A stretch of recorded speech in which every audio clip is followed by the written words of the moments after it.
get started here, guys. All right. So, our weekly coaching session, I'm bringing Lee back in. He came in for kind of an impromptu meeting late last week. He covered some of the additional indicators that are available on Sierra.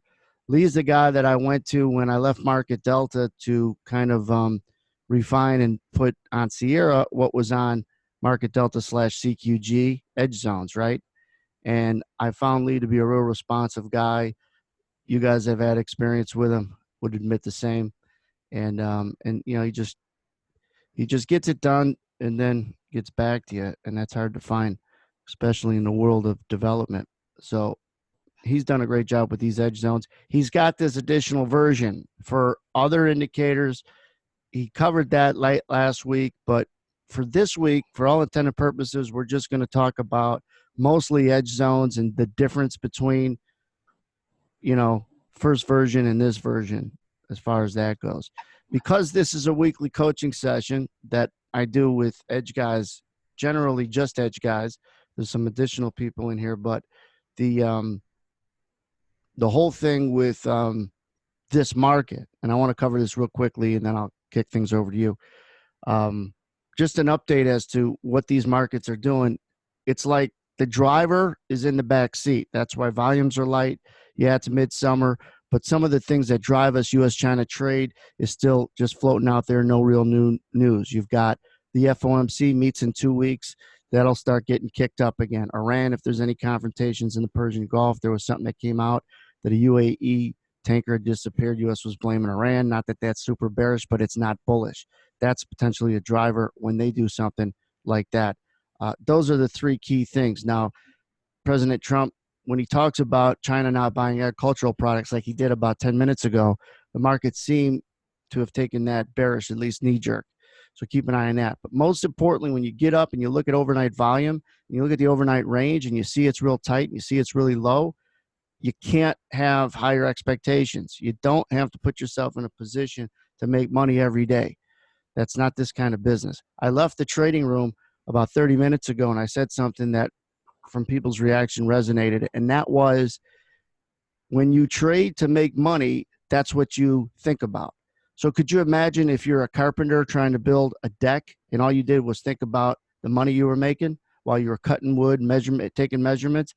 It's probably not a deck I'd want to walk on, because it's not done based on the process and the skill set that carpenter learned to put it together, right? He's focused on following his plans and knowing what he's supposed to do that day, right? That sequence, that moment.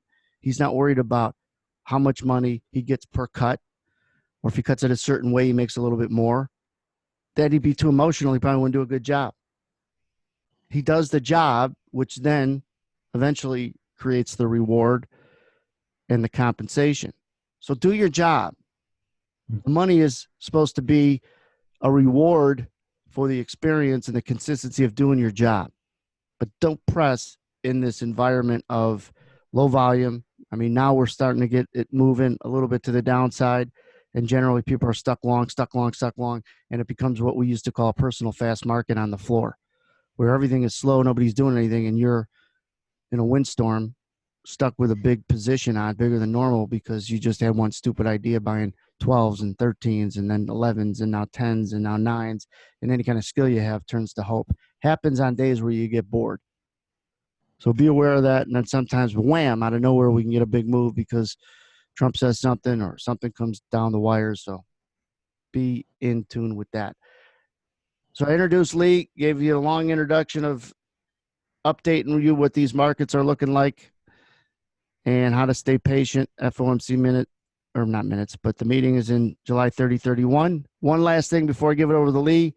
Right now, if you guys look at this tool, and if you don't have this link, I'll share it with you guys, but it's a CME probability of what the Fed's going to do and what's priced in for a rate, in this case, cut. Let me show you this. Let me refresh it because it changes. If you look at these two bars that will appear once it refreshes, first of all, the tab right in here is July 31, which means that's the July 30, 31 meeting of the Fed.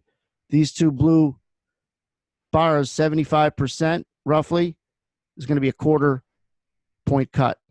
The other 25% is for a 1/2 point cut.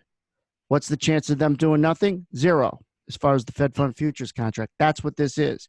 The probability of doing 25 is 75, doing 50 is 25. And then you could go out and look at these different tabs, the September meeting, the October meeting, December meeting, all the way out to 2020. And you could see how the percentages of where they're going to be, but just focus on one meeting at a time.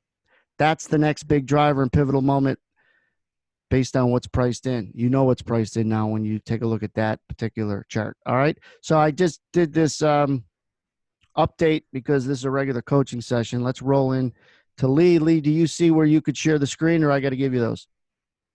No, I'm going to share it now, actually. All right. So can I just confirm you can see my Sierra chart? Got a black background with some edge zones on, and maybe you can see my cursor moving around? Yes, I do. Fantastic. Okay. So hi, everyone. Last week, we ran a session which was introducing the upcoming version 3 update of the Emoji Trading Order Flow Suite, which is incorporating edge zones. We expect to release that by the end of this week. Things are looking really good. We're just going through some final testing on our new website.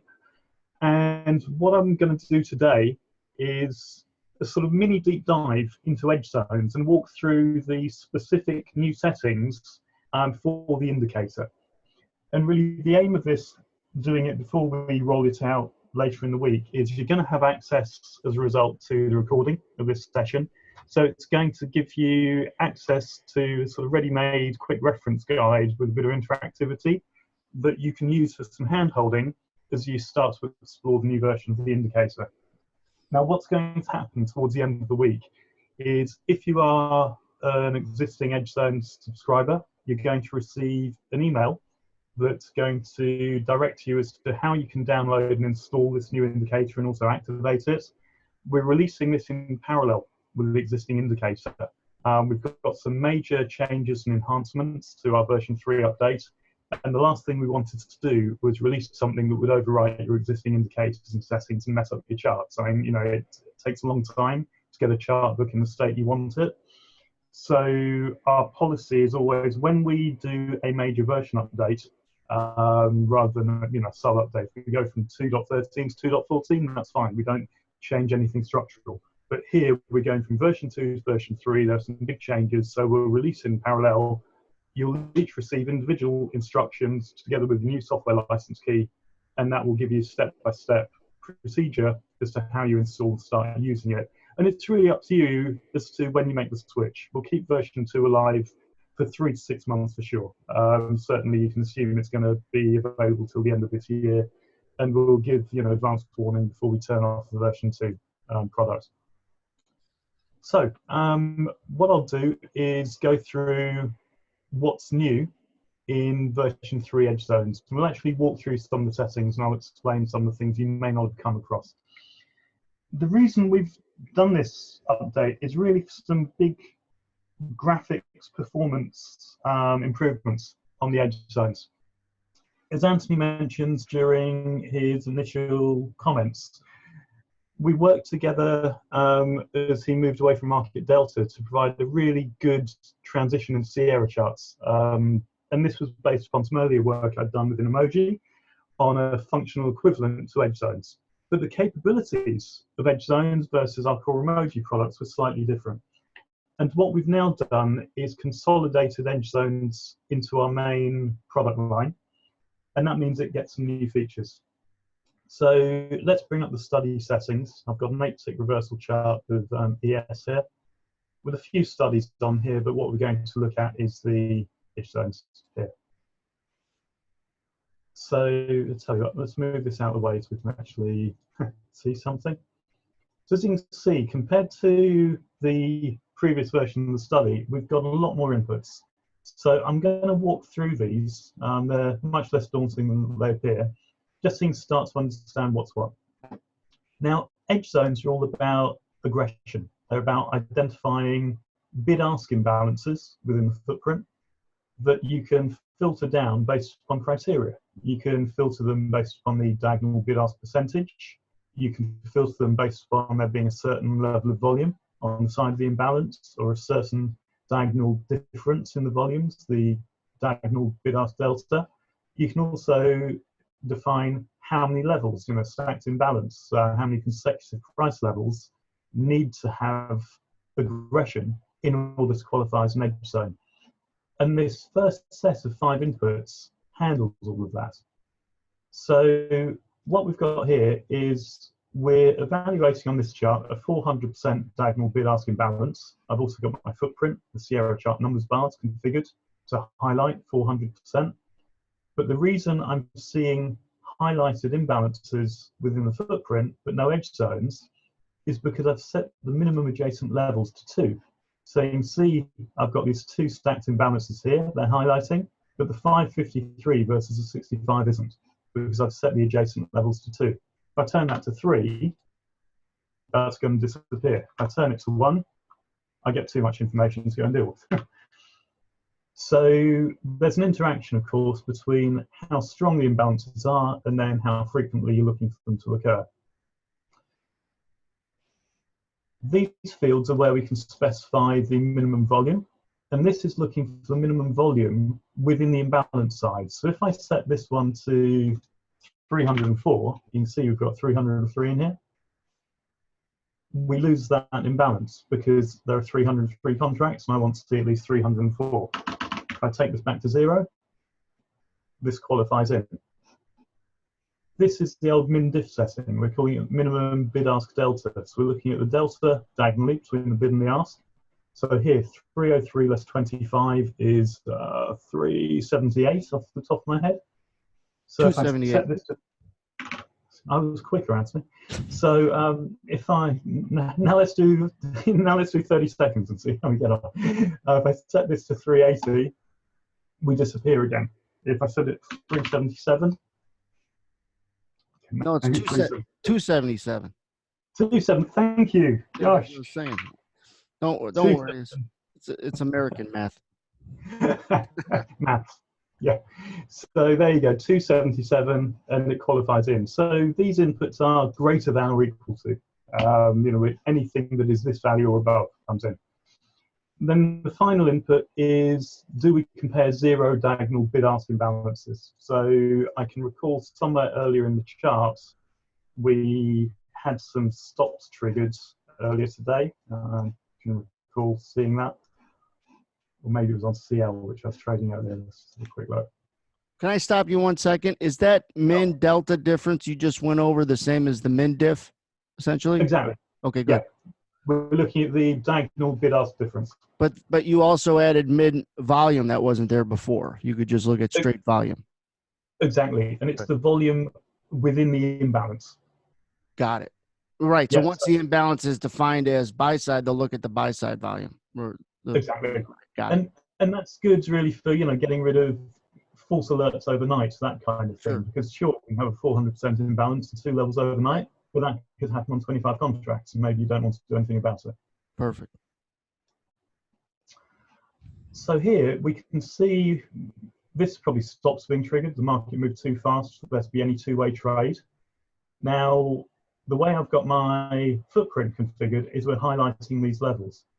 We can decide whether or not we want an edge zone to appear. For me personally, I don't highlight 0 diagonal bid-ask imbalances because it also has the effect of highlighting volume at the very top and at the very bottom of the bar. We're comparing to 0. But you've got the options to do that if you want. So here, now I'm bringing in all of these stops which got hit. So the effect of this is we turn the 0 into a 1, and what we're saying here is this is effectively an 830% imbalance, this is a 1080% imbalance. So again, it's another level of filtering that you can go and use within identifying imbalances. So that's the first 4, 5 inputs, which is all looking about how do we define what is aggressive within the imbalance. Now I've just got the chat. Okay, Raj is asking a question. I'm going to get to it, Raj. I'm going to go through every input. So the next set of inputs, you can see I've got an orange arrow here. We've got a new subgraph, well, in fact, some new subgraphs, plural, which we call study supply and study demand condition, and the supply symbol and the demand symbol. So what we can do here is set how far away we want the supply and demand symbol. So if I change that to 2, now we're going to get this indicator 2 ticks away from the base of the bar. What we also do, though, is as well as drawing these symbols, we actually create a condition, which we call the supply condition or the demand condition. So those are subgraphs 59 and 60. What I can do here is if I bring up the Sierra chart values window, this shows me the value of the subgraphs within the study. Now, if I scroll back so that we have got this as the current bar, what you can see is the demand condition has evaluated to 1. We've got no supply condition, so it's 0. If I go back one more bar, they're both 0. And one of the things you can do with this now is create alerts. So if I go into the edge zones, we know that it's subgraph 59 and subgraph 60. And I can create a formula on the alerts here, and Sierra Chart document the alert syntax pretty well on their website. It's a bit like using Excel. I can create a formula like OR, so we're looking for multiple conditions. SG59 equals 1. So if subgraph 59 evaluates to 1, or subgraph 60 evaluates to 1, I want an alert. Let's set it to only once per bar, and we'll reset it when a new bar forms. And you can filter further, do we evaluate on bar close? So now, as a bar is forming, let's have a look at the current bar. We don't have an edge zone here yet. If I loosen the settings, we can probably get an alert to occur. So now let's set this to only look at one adjacent level. You may have heard my PC beep just then. I got an alert, and if I go into the, not the message log, if I go into the Sierra Chart alert log, which I've totally managed to lose, chart, so I've totally lost it. But you get the idea. You can configure it to bring up a dialog box if you want to say that there's an alert. So I'm just going to reduce this back to 2 levels so the computer stops beeping. And that's our first clue that we're doing something new. We're, as well as drawing pictures, images, horizontal bands, then we're also providing data back into the platform based upon there being something going on within this indicator. So I'll come to how we can use this a bit more shortly. Okay, the next set of inputs relate to actually how we are seeing Wait, could you stop 1 second? The pull, sure. So all that was the pullback. No, that's nothing to do with pullback. That wasn't the pullback. No. Okay.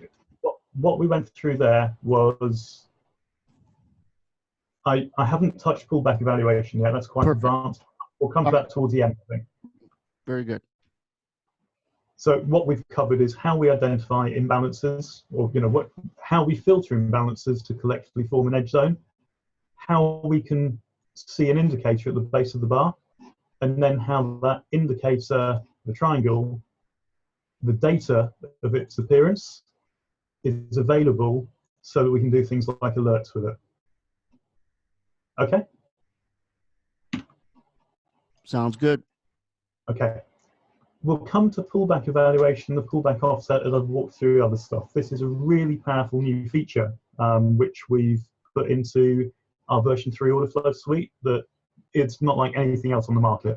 So I'll cover it briefly at the end, but we'll probably want a more in-depth session on it at a future date. What we'll now go through is the emoji zone visualizations. We've got multiple ways of highlighting when an edge zone exists. So let's find a clean bar. Okay, we'll concentrate on this bar here, the 0 by 8 at the top. We can visualize in a few different modes now. I can do a fixed projection across a defined number of bars. Here I'm saying 3 bars, and that gives me a really clean zone that's projected out to mark the level. Now, this is less than what you've been used to, of course, with an edge zone, so it may not be so useful on edge zones, but if you ever explore some of the other emoji indicators, it might be interesting. So that's fixed projection. We can also do something called extend until future intersection, and that works in conjunction with this extend until ... label. And what I'm going to put here is EZ. And what this does is it will draw a line between the highest and lowest price levels on the edge zone and label it. So you can kind of think of this as a way of seeing where we've got naked price levels that haven't traded yet. Now, this will only appear at the end of a bar. That's the way the functionality happens in Sierra chart. But it gives us a really clean presentation of where a level occurs. And if you want to cease knowing about the level at the point it retrades, this is quite a good visualization method. I use this in conjunction with the Emoji Unfinished Business Indicator to give myself a kind of bookmark. I want to be alerted that I've got something above me or below me, but I'm not really interested in the level after we trade there again. I just want to know that I've got a level because I will typically use it as a magnet and I'll trade towards it. And what I can do, and this is a good example to show, is within the graphics settings, which I've got down here, if I want, I can change the line width. So let's concentrate on these 2 lines here. So I can change the line width. I could change the style to a dash or a dot. So we can get quite flexible in what we're doing. Could you go back to the first setting you changed to create it, which was what? So in Emoji Zone visualization, Okay. I'm using extend until future intersection. Got it. And the label comes as is set here. Now, if I have a level which is naked and hasn't retraded, let's see if we can find one. Here's a good example. It will project along to my price axis, so we can use it like a bookmark. It lets us know that even though we can't see the bar, there's something overhead that we need to know about. That hasn't been touched. Exactly. Or it'll cut. Yep. I have something interesting, and I'm sure people will ask this eventually. Is there a feature that you could say on the second touch cut it, third touch cut it? Yes, using our Emoji Zone dynamic mode. So let's go and explore that. What I've got going on here. If you know it's there, it might have been touched once, but not twice. Exactly. Right. So what I've got going on here, and we'll qualify that a bit further using order flow, Anthony. Now, the way I've got the indicator set up here is, let's think, classic market delta edge zones. So something occurs here, we've got some edge zones. I think of this as a supply demand event. Something's happened in the order flow, we've got a level, so now we project it out. And the market delta edge zone logic was we project it out. If it's demand, then we keep projecting it out until we close below it. At the point we close below it, we either stop drawing it or we change it we change color into red to show supply or distance. So we can see that happening here perfectly. Yes. We rotated that. I guess that was that down. That was up. That was down. Right. So we've got demand here. This candle closed below it, and then it switched into supply. So we went from green to red. Right. So the way we do that now is we use Emoji Zone visualization. We select dynamic mode. We set the evaluation type to price, and I'll come back to that shortly. and we set the state reversal to yes. So that's us going from green to red or red to green. If Right. I set it to no, we cut when we close below it. So there's a slight difference here between extend until future intersection Mm-hmm. and dynamic mode price only. Extend until future intersection, we stop drawing when we trade at that price. When we're in dynamic mode, then we look for a close below or above the level in order to kill the validity. So there's a subtlety there which can be useful for different purposes. Let's go back into it and we'll change it into state reversal. Okay. Now here's something really new. And this was a function of our main emoji order flow suite, which we've now brought into Edge Zones to enhance what you can do with them. So here I'm evaluating in dynamic mode based on price. Once I've got a new level, it's a new supply demand event, I'm evaluating, are we still above it or below it? And if we close below it, if it's demand, or above it, if it's supply, we'll change the role of it until we finally trade through that second iteration again. But that's looking at price. And of course, the chart bar is arbitrary as to how it ebbs and flows. You know, if this is an 8-tick reversal, if I was on a 4-tick reversal, it might be that we cut the level earlier. We've got more rotations through it. It might be that we bounce around on the level before we close through it. So if I think about this bar here on a faster chart, we might have 3 candles that touched it but didn't trade below it. So our chart periodicity doesn't tell us with price alone how the level's trading. We've got to look at the order flow to understand how the level's trading, and we can assess whether it's going to hold or going to break by evaluating order flow in dynamic mode as well as price. So if I put order flow mode on the chart, we get some different appearances.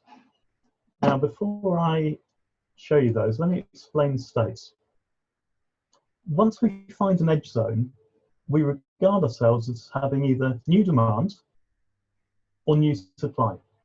And we set the color for those here. So if I want to go change that to, let's just set that there, if I want to go change that to blue, you can see I've changed my new demand color. So we have a state which is something new demand or new supply. But when we're in dynamic mode and we're evaluating the order flow at the levels that we've identified, we assess whether the level is going to hold. So we call that continuing demand.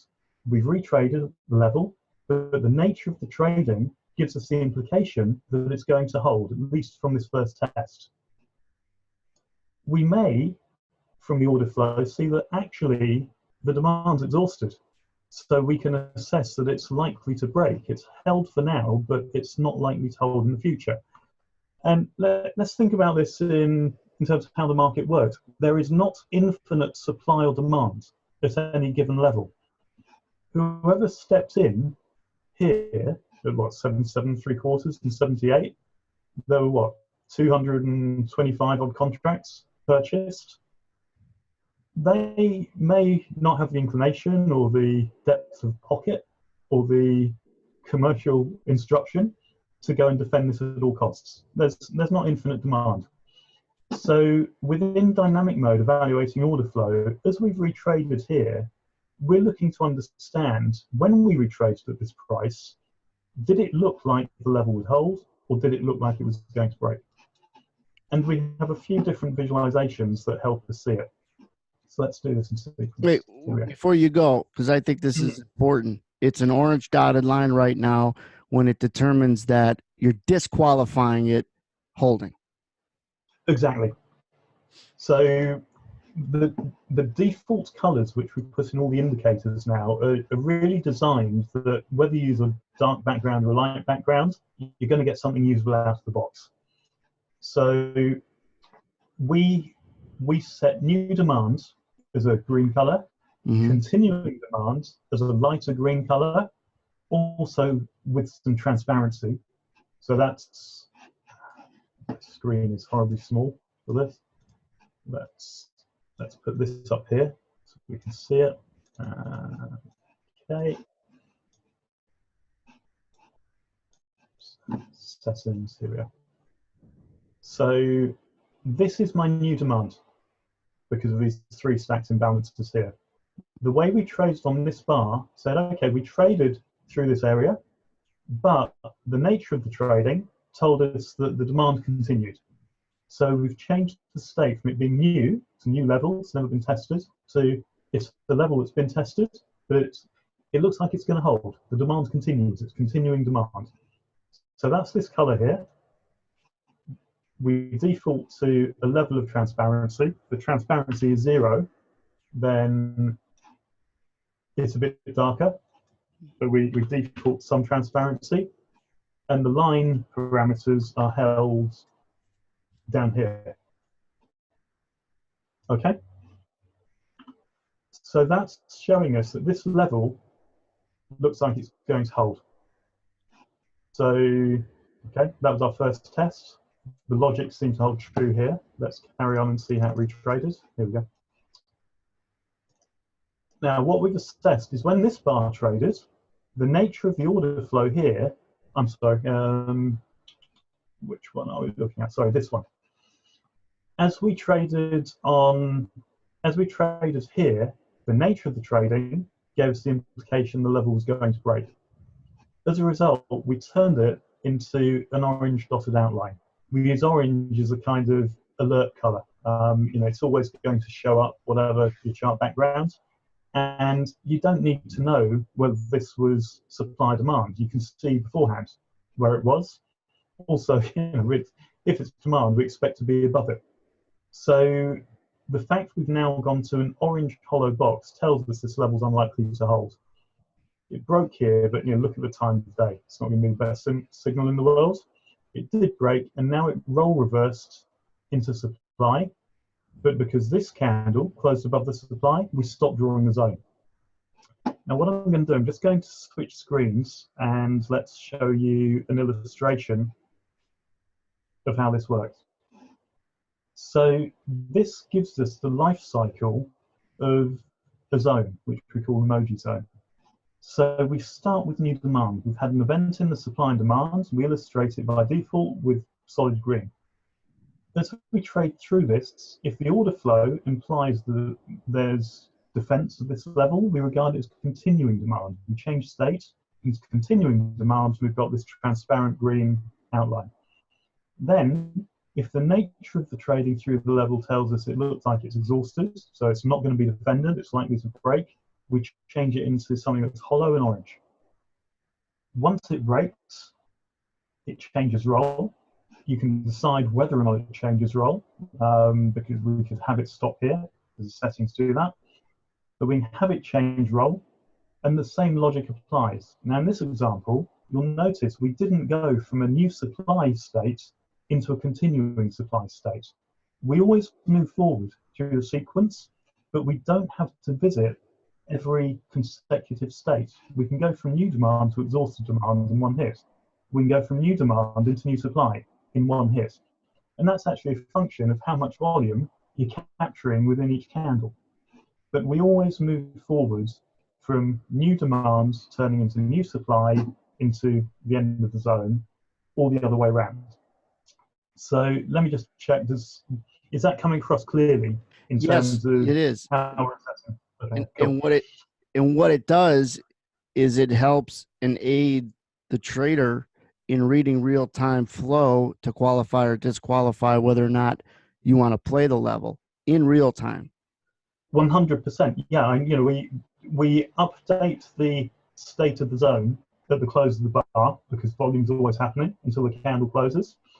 But what it allows you to do, with quite good reliability, say, well, if I've got a new level, I could, there's some logic to trading on the basis of when there's a new level, I'm happy to trade the first retest of it because I'm going to know pretty quickly at the close of that bar if the demand is continuing or if it's exhausted. Even if it's exhausted, I'm probably doing okay. It's going to be rare the level totally breaks on the first time it's visited. So you can start to play with setups that if you're seeing demand at some level that's got some context to it, then you will take the first retracement into around that zone, and whether you front run it or you trade within it, you know where your risk is, which is not far behind where this demand established itself. But it also lets you know, and this is different to the classic edge zones, that if we think about this one, we never closed below this until here. This would have stayed solid green in market delta. Now, that means you might have bought it here in this candle, and you'd have been wrong. And then it's, psychology. How wrong do you want to be? Are you deciding you're wrong here? Using the emoji zone order flow evaluation, once you see this, you know you don't want to buy this. If anything, you're looking for a short for some reason up here, because we're going to trade at least to it, if not through it. So that becomes really powerful when you can start to assess, is whoever has kicked off this demand or supply, are they defending their level or not? Okay. Hey, real quick, not to interrupt, but the just came across the wire that Pompeo said Iran has said it's prepared to negotiate about its missile program. How bullish that is, but it's on the back. So we were trading 775 before that comment even, and he said Trump said something about, I don't know, something making progress. It hasn't rallied much from the 775.9 even, but that just came in. Go ahead. I'm sorry. That's okay. Ron's asked a good question. How do you define showing signs of exhaustion? What's the first rule of Fight Club? We've got some algorithms that assess the order flow, and we're evaluating exhaustion, absorption, unfinished business, all the stuff that is important to understand within reading the volume in order to assess how things are trading through the bar. We can get into it in more detail through a session, but we are looking at various attributes of order flow to understand whether or not a level is likely to hold. What I'll add to that is most indicators are blah. Not, I don't mean in a bad way, because some are helpful with zones like these edge zones, emoji zones, because they're showing tempo and picking up and where people could be stuck. But this reminds me of something that's like living and breathing. It's going on with trying to qualify something as it's going on. Nothing's an end all, and I never promote anything as an end all be all, but it's an aid in trying to do what's most important and what's the biggest weakness of anyone in this business. And that is, all right, I've got my support for whatever reason. Where and when do I know to trade it? Do I trade it at this price, that price lower, disqualifier, get the hell out of the way, and things like that. So good stuff. And that's the thing, there is no magic behind the indicator, what we're doing with these indicators. I can tell you, we are looking at exhaustion, absorption, aggression. I can tell you, in fact, our new website explains these concepts, and it shows you how you see them in the raw data within the footprint. But it's a lot easier to have the computer draw colors and solids and outlines when it recognizes the pattern, because although I can read this stuff from the raw data, if I happen to spot this and I draw a couple of lines in the platform, so I haven't bought an indicator that tracks it dynamically, as I've bookmarked these lines, it can start to get pretty hard through the session for me to keep track of how we've traded through here, especially if I'm on a faster chart, if I've got multiple charts going on. So what we're doing, you'll see this on the new website, is we are really using these indicators as their assistants. They are there to make life easier. There's no magic in identifying we've got two imbalances here that meet some criteria, and let's project them out forward. But if we didn't have the indicator on this screen, if I'm trading like this, and I see, okay, I've got two levels here. Let's go bookmark them. As I proceed through the day, and suddenly I'm here, okay, I still see it. But once I get here, as this trades, am I going to remember to delete them? Do I want to carry on projecting them? If I go further forward, and my screen looks like this now, I have no clue what these lines mean for me. So the point of these indicators is, they're not magic, buy it now, sell it now. But I regard them as their assistants that are doing things that are too labor intensive for me to do, and that frees my brain up to go and do more analysis, because this tells me at a glance what's going on with the supply and demand. And although I can read it for myself from the raw data, if the computer does it for me, I don't have to think about it, and I can do other things. So my philosophy is, very happy for people to understand how we're setting this color change from solid green to transparent green. Once you understand it and you buy into the logic of it, you will absolutely trust the indicator, and you'll use it as a trading assistant, which is the whole point. And you'll find once we cut over on a new website in a few days, we'll be explaining the logic that, there's exhaustion within this candle. We closed above it, therefore the demand continues. The sellers became exhausted, the auction completed, so we see no signs that aggressive sellers want to take this further. And one other thing I'll add is anything I've created or anything Lee's created, anything we've created together, I always think of a hand coming out of the screen and slapping me in the face. Those are the best indicators, right? Something to say, hey, dummy, look at this. When I use my delta divergence, because I would rather have the words divergence appear above or below a bar than look at the numbers below here and work out, well, is that number bigger or smaller? Is it blue or is it red? If the computer is saying divergence, I know exactly what to do. I've hacked my brain to go 2 or 3 steps further forward. I don't need to interpret the data. So the computer is saying exactly what's happening. And that's the value of indicators. Yeah, after you find something you like, make it as simple as possible to recognize. Yeah, and it even gets to the point, we all love the footprint. I like reading the raw data. But once you understand what the indicators are doing and why, and you therefore use them as trading assistants, you can even decide to switch off the footprint, because you don't need to see the numbers. What you need to see is what's the effect of the numbers within the trading. So you can potentially zoom out back into candlesticks with these levels and get back into a sort of bigger picture if you want. For me, because I can read the raw data and I'm always looking for new patterns and new opportunities for events to go and explore, I like the numbers on there. But on my longer term charts, I don't use a footprint. I use candlesticks combined with indicators that pull out certain events to get the big picture. Now, we've neglected the settings for a little while. Let's go back into some of these. Here we go. So we've covered off the visualizations. We'll get back to pullback shortly. So that's dynamic mode. We can determine whether we are using price only or order flow. And I'd say, experiment with order flow. It's really powerful. And this is where we decide, do we change from supply to demand or vice versa when we close over. One last thing I'm going to drop down here. One of the things we evaluate is how we close relative to the zone. And this can be useful in some markets. We can have a threshold around the zone to say, we will allow a close 1 tick or 2 ticks or 3 ticks outside the zone, and we will still regard it as having held.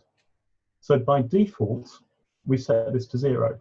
But there are some markets, if you look at CL sometimes, it will bounce around with between 2 and 4 ticks around a level. Thinner markets are going to move further.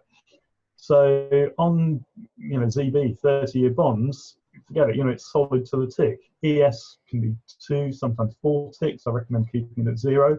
On CL, you can experiment with a 2 or 3 tick threshold around the level to avoid whipsaws and kind of false changes. And that's going to be interesting. So we've got this dynamic break threshold. Let's talk about this a little bit. This is probably something we come back to at a future date with thin prints and longer term views. But I said earlier how we go through a cycle of new demand, continuing demand, exhausted demand. We then transition into new supply, continuing supply, exhausted supply, and then the cycle ends. That's because I've got this set to 1 cycle. I can actually tell the computer to keep tracking over more cycles. And that becomes really interesting. So what I can do here, let's find a level that's going through a cycle. Let's use this one. So we've got new demand, continuing demand, it's turned into new supply. Continuing supply, so we're looking at 84 and a quarter. And like you said, for guys that might be newer, there's out of the box settings, correct? Yeah, everything is out of the box, is in a sort of very usable state. And we will also have some quick start, simple templates that you can use to get going. And they'll be kind of additives. You can put something on the chart and you understand how it works, and then you can fine tune it. So we'll do some of the more advanced concepts as here's one indicator set up to a very advanced thing and go and explore it on its own. So we'll kind of make it easy to get into your journey of how you start using the indicators. Now, you know what I'm going to do? I'm going to switch to a chart of this. It's going to be easy to explain. So, I was just going to say, you could put these on candlesticks. Yeah, and get the same info I do without that on a worrying daily about the chart. So we know we've got a cycle. In this case, we start with new supply. It happened to exhaust the way this traded. It turned into new demand, continuing demand. This candle broke it. So if that represents one cycle, the break, but I can increase the cycle count. So here we start a second cycle. In this example, we set the dynamic mode cycles to more than one. So we restart again as new supply. This became new demand. This candle would have broken. That's supply. That's the second cycle. Here, the value is higher than 2. So we can actually start to track levels for more than one cycle through the market. And this gets very interesting for me on daily charts when I look for lack of volume. On edge zones, I would say interesting maybe on a longer term chart. You run maybe run a 30-minute chart looking for 2 levels or more, because that's going to be quite rare on a 30-minute chart. And if we've had 2 levels or more on a 30-minute chart, that's going to be some quite significant demand. So it's reasonable to expect someone's going to defend that for more than one bar. So it's interesting to explore the effects of plotting these market-generated supply and demand levels for more than a one-cycle lifetime. We've covered the graphic settings on the colors. We've got transparency, we've got a line width. There are 2 more things which we'll go through. Just very quickly, there's a setting here, populate emoji zone supply demand data. Hey, now, oh shoot. Yeah. I'm just before you go too far, Peter's asking 11:17 Central Time. Peter, could you show your chart at that time, 11:17, which would have been 30 minutes ago? Okay, so here, yeah.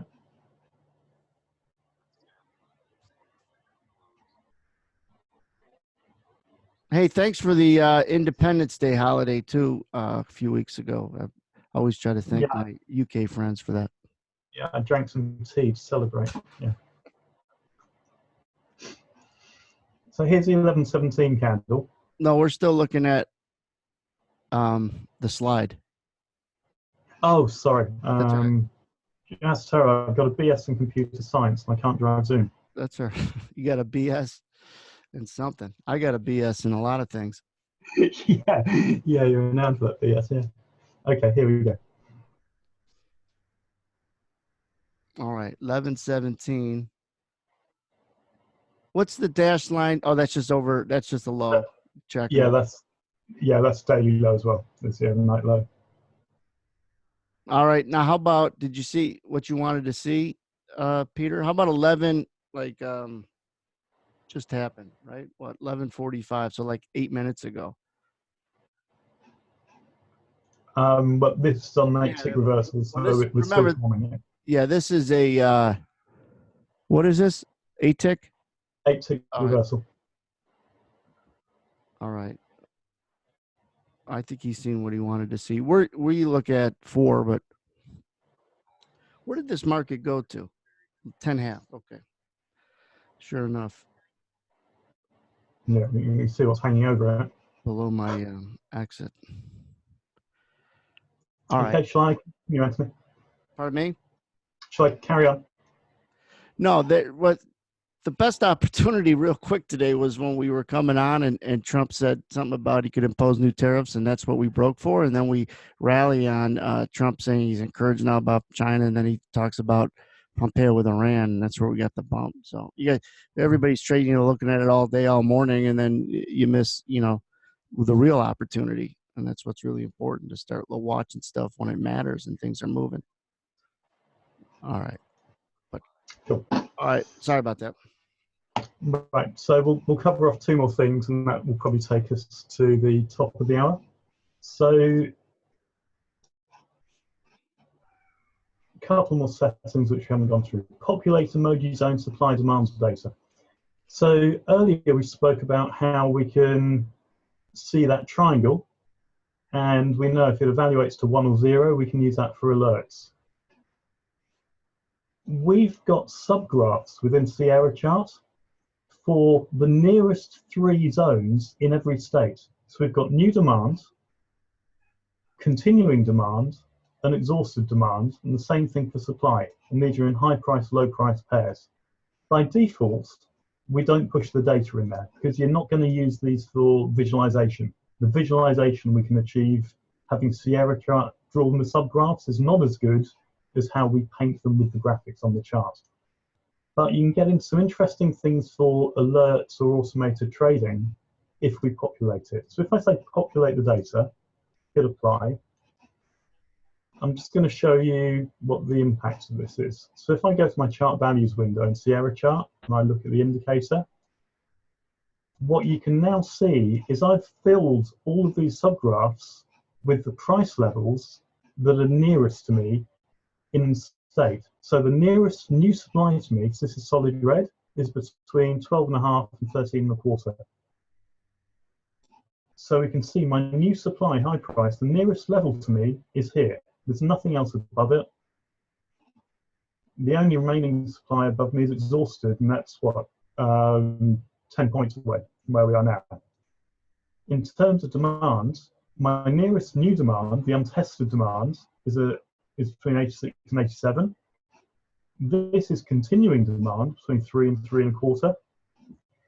And we've put this capability in here. So later in the year, we're going to be releasing a pretty powerful automated trading engine that's optimized for how you trade once you understand levels and their quality. So as the precursor to that, we've made sure that all of the indicators are able to publish the price levels here and the state, the quality state of the supply and demand within the indicator, so that when we launch our new automated trading engine, you'll be able to build systems along the lines of go long when we trade within the nearest new demands to me, and I know where I put my stop, and I know where my defense is because I know where the next new demand is below me or continuing demand. My target might be whatever new supply untested is above me or continuing supply. But you know what, if I've got exhausted supply above me, I don't care because we're going to blow through it. So this was one of the reasons for this big release, that we wanted to improve the graphics. We knew we couldn't use this effectively for strong graphics within Sierra chart, but by being able to assess the quality levels and the price levels programmatically of what's above and below us, we put ourselves in a position to do some very smart automation, which is something we'll get into later this year. So then the final thing is pullback. This is pretty advanced. I'll give it a high-level walkthrough, but we probably want to explore it in a bit more detail on another session. Now, what I've got here is a 30-minute footprint of ES. Looking at the same chart, no, the fall today looks more impressive on 30-minute footprint, doesn't it? So here's our current 30-minute auction that's going on. And this is a standard feature within Sierra Chart's footprint. It can build a new footprint as we retrace from the high or the low of the current bar. So this one went down, came back here, this has opened up here, this was the high of this candle, But since we're up here, we've auctioned back down, and this is the footprint that relates to the auction as we've gone down. So we can see the same 144 contracts lifting the offer at the top. But as you look at the volumes, they're lower as we've auctioned down, because we auctioned up in here, and this is the volume that's traded on the way down. So we can see at the very bottom price, 194 contracts hit the bid on the way down. And this gets pretty interesting, because my contention is whatever chart we're looking at, the market doesn't care. There's some validity to daily or session or 30 minutes for the market profile. But when we look at 8-tick reversal or 6-tick reversal or 10 range or 5-minute, some of it's self-fulfilling prophecy because of how many people are looking at certain chart periods. But actually what really matters is what's the volume that's auctioned up and down. And if we time slice this in some arbitrary way, the volume that we capture in each horizontal slice is arbitrary. What really matters is what's the volume since we're at the high here. And that's what this pullback column is showing you. So I trade using the pullback. But there are events in the order flow, of course, that are in here. Now, your arbitrary chart period won't necessarily pick them up. It might miss them. So what we can do now with edge zones and various other indicators, we'll just do this as a very quick run through. I think this is probably worthy of a deep dive on its own, Anthony, at some point, is I can tell the indicator whether to evaluate the pullback volume. So I do it with this setting here, pullback evaluation. By default, it's switched off. But I can say, you know what, I want you to evaluate pullbacks on the current bar only. So as this bar has auctioned up, each time it comes back from the high or goes up from the low, the indicator is using the parameters which we set here to assess the volume inside here. And then we can use the emoji zone visualization. We might be using the same parameters on the main bars, or we can just have it considering what's going on in the pullback bar. So unfortunately, just forms a new candle, so we're going to wait for some volume to occur. But we can tell the indicator to paint in the main bar the pullback condition. So what we've got going on here, this bar live is rising. We're analysing this pullback volume, and here I'm showing demand. Each time I've got a buy imbalance here, because I've only set it up to look for a 400% imbalance at one level. Anytime we've got a zone that appears here on one level or an imbalance, you know what, let's make it really loose, so 200%. And of course, we're not going to get there. We go. So I had a 200% buy imbalance, 118 versus 313. So I'm highlighting it here within the main bar because I've got demand based upon the pullback that's going on. So just to recap, we are analysing the volume from the peak of the current bar. We're using our indicator parameters, applying it only to this volume, and then I've got a pullback signal here, this horizontal bar, which is my pullback offset in ticks. It's this dash. But here's the sell imbalance. I'm painting this as supply because let's say I've got a short bias for whatever reason. This could be my entry trigger intra-bar as the candle's forming. And it's because the incremental volume that's going on is the truth. The 5-minute slice or the 4-tick reversal is arbitrary. So we're now visualizing what's going on as how I like to think of it as the auction within the auction.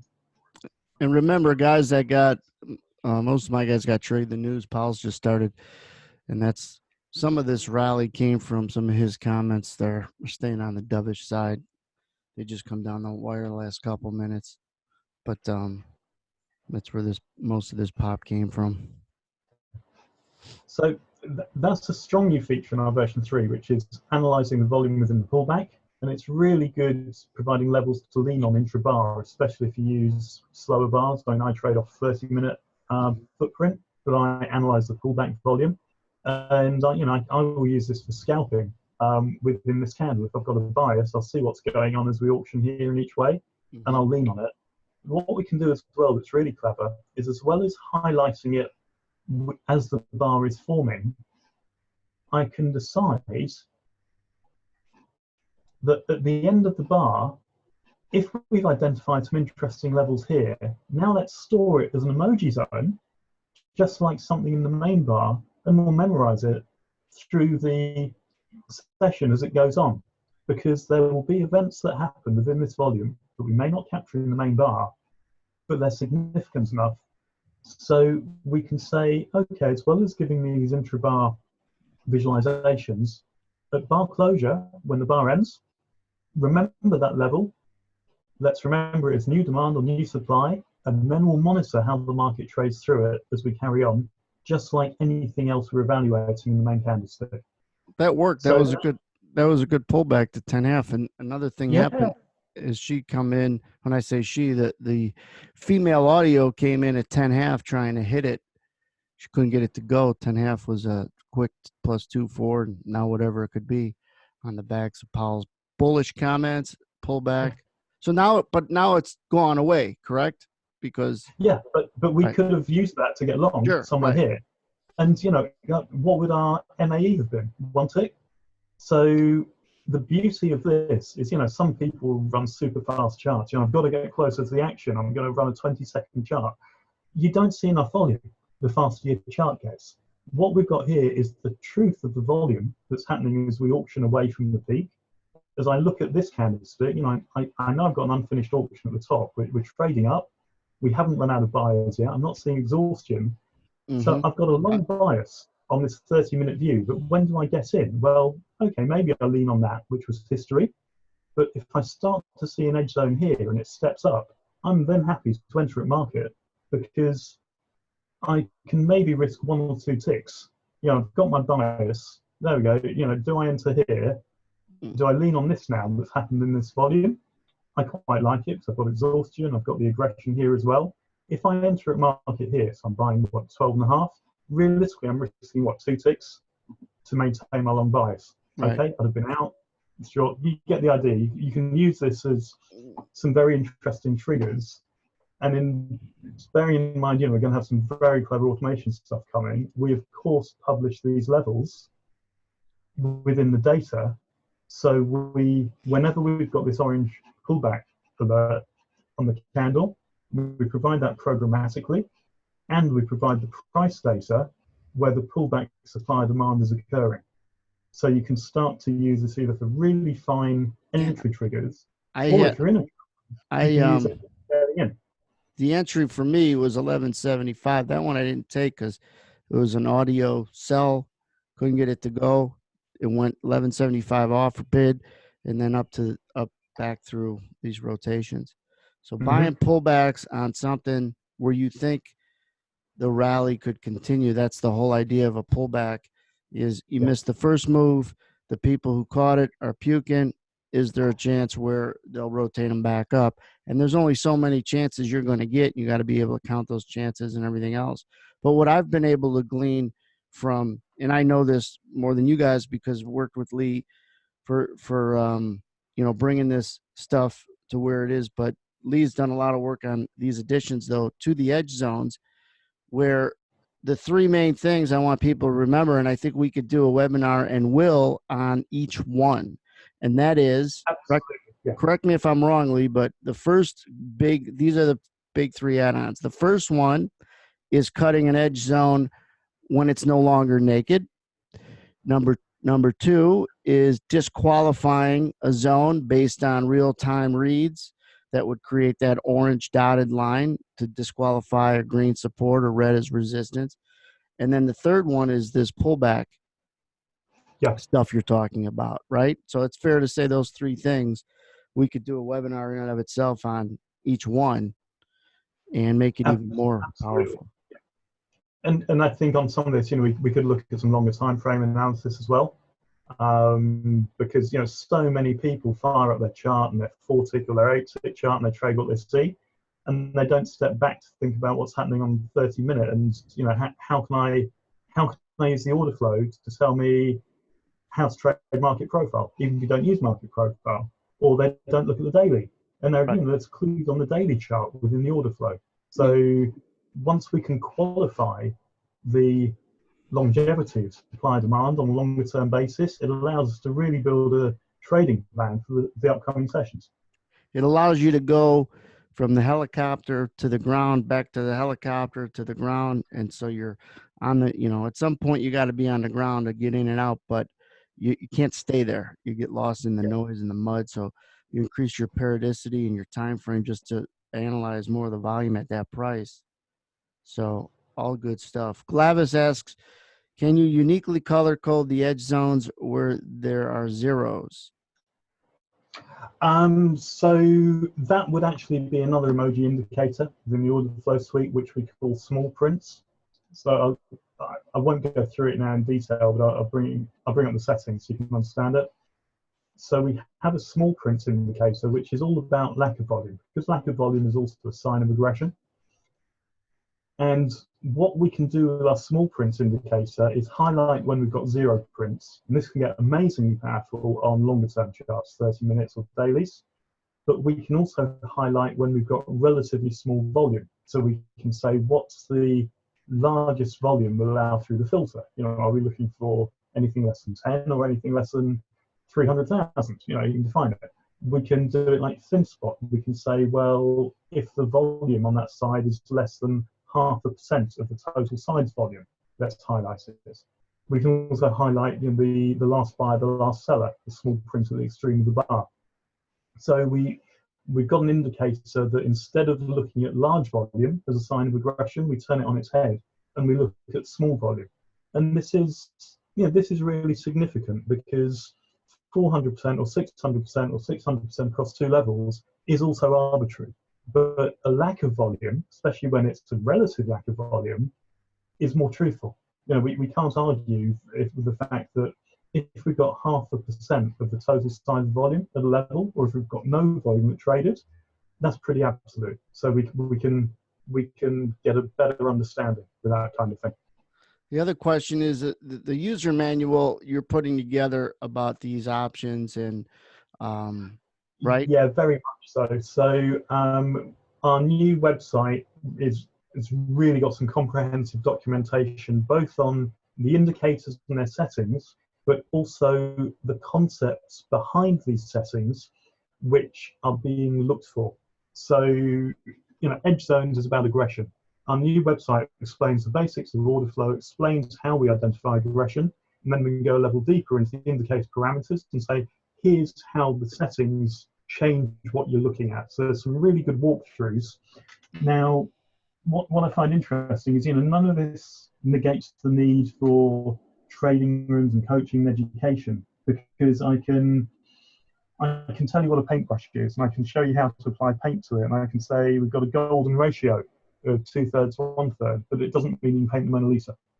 And we're doing much the same thing on our website. We're explaining the order flow concepts. We're explaining how you can fine-tune indicators to make your interpretation of order flow easier. But it's only by practicing and doing and getting guidance that you can trade with these tools. But you will really like the level of documentation that we're going to publish later in the week around all this stuff. Are you going to do it with the videos? Are you going to do the videos in English?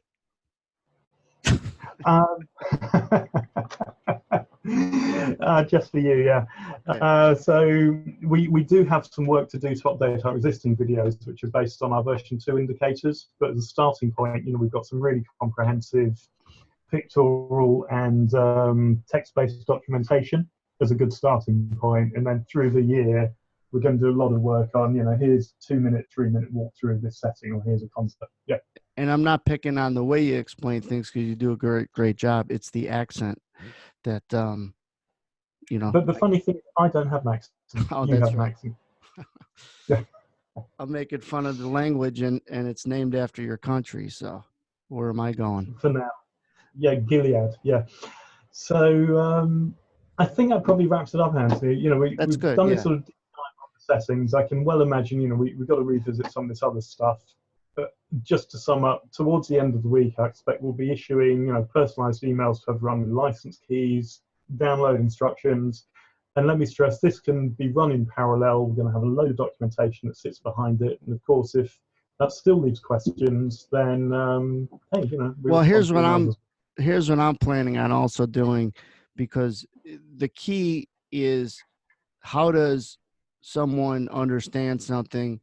And that is, if you got to watch an hour video to find what you're looking for, it gets lost and you get confused and overwhelmed. So really short videos that just cover one thing, like 2 minutes, how to build the chart, add this, add the hedge zones and change two settings or whatever is good. Absolutely. That's it, Yeah. right? Or build a chart, import a chart, duplicate a chart, replay a chart. I mean, if all those are short videos, now you just search, find it, and in 2 minutes you've done it. You've seen someone do it. That helps It's all me. about answering questions, isn't it? Yeah. Yeah, and the people who don't have my templates, because you don't have Sierra, that's what I'll offer. Like, so when you guys come to the room, even if you're not in the room and you go and you do these emoji and edge zone stuff, that's the other thing that helps people, is a template to work off of. So you're not building a chart from scratch. You should learn how to do it, but at least you now are just learning how to massage a chart that's already built for you. And then you Mm-hmm. work one setting at a time. Every setting that's offered in any platform doesn't need to be understood, doesn't need to be changed. So know that going in, no matter what software you guys are coming from or on, you don't, you shouldn't use every bell and whistle from that platform or within a particular add-on that you get. So that's really important. These are not, even though we got, you got to call them indicators, they're not true indicators, because they're not just buy here now, buy, sell now, here. You understand why they pop. And that's the difference, because everything else is, well, this takes the learning out of it. No, it just simplifies the analysis, and you understand why it goes orange or red or green, and the flow and the tempo. That's what's important. But That's the key. I think my philosophy, I cannot bear all of this snake oil and magic indicators. Live the Forex lifestyle by buying this incredible indicator, $5,000, because frankly, it's rubbish.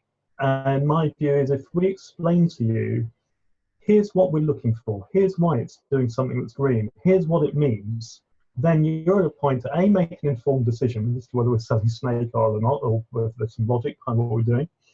But also, when you understand the tool, you can decide how and when you use it, and then you've got trust in it, which means that you can simplify your chart, you can take other things off your chart, and it really makes for a much simpler trading environment when you understand the tools you use. It's like any other profession. A carpenter will understand what is the right saw to use and why. This is no different. If you understand why this is solid green from the parameters that you've put in, and therefore exactly what it's telling you, then you trust it. And right, and why it might be support and why it might be resistance. The other thing I'm going to add to kind of close things out is, the most important thing about trading is, being alone, and not being alone, right? And most people will find themselves alone. A good trading room isn't someone saying buy it now, sell it now, but it's just to create, hey, look at the Russell, or Paul is the reason for this rally. There might be some more. Um, the Dow is weak. Apple's reporting. Apple just took off. The Nasdaq is. I mean, if you have eyes and ears on stuff that matters, order flow and market relationship, that's a community. Period. End of story. And all the stuff that adds on to a chart like Sierra charts 5 years ago, I would have never said, hey, use it. I think it was, you get what you pay for. But they literally created price pressures among other platforms, knocking them out of the box, where you get more for less. Sierra doesn't just have the footprints and now these edge zone add-ons, but they've got a heat map, they have profile functionality, and some jigsaw functionality, I believe. So they just have offered more for less, and you don't find that in any industry nowadays, let alone this one. And I'd have never went to Sierra, and I probably wouldn't have went to Sierra if what happened with Market Delta didn't happen. But a couple guys said they liked it, and they were active traders, and it got me scratching my head. And it was perfect timing, so it was painless for me to do it. And I'm not a techie guy, so I like it, and I think people who made the transition also like it.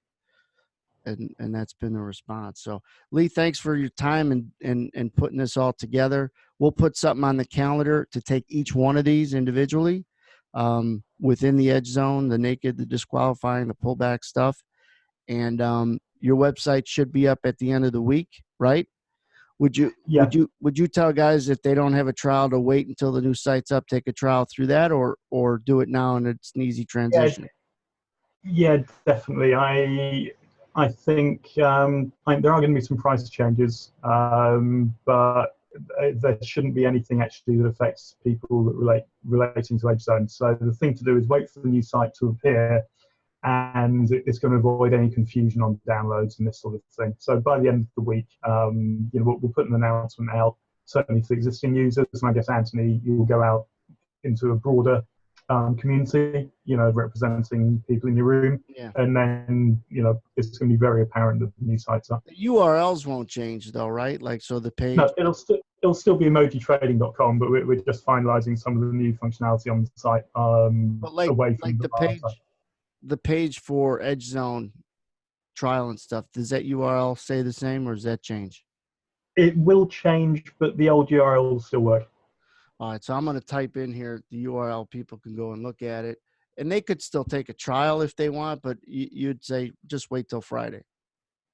Yeah, All yeah, right, that makes most sense. I'll have this. I've got this recorded. I'll most people in here are Edge members, so I'll post it in there on your private portal. I did invite a few other people to this. So if you're not an Edge member, well, you should be, but if you're not, I will I'll send you guys an email with an unlisted link to this. In fact, I want people that are not an Edge member to email me at this email address if you want the recording of this. And then I'll send you an unlisted link because I'm not going to post necessarily this on YouTube, but email me to this email address. I'm going to pop it in here and you guys could request it. And you also got the link for Lee's existing site, some of the information with Edge Zones, but we'll keep you posted as to that site. That site will be done on Friday. Gun to your head. Yeah, mainly, yeah. All right. All right. It's like a trade. You got to take it or pass on it. Who needs sleep? Yeah. Don't hit your stops. Don't hit your stops. Make sure that I got stopped out of my deadline of Friday. Because Lee showed me the site and it's really nice. It's clean. I mean, his existing site is fine, but this is a nice, clean site and good information and no BS. So I like it. Yeah. All right, guys, we'll stay in touch. And Lee, thanks again. No, And it's I'll a stay in pleasure, touch. Anthony. All And right, until guys. next time. Sounds good. So long, guys. Cheers, bye.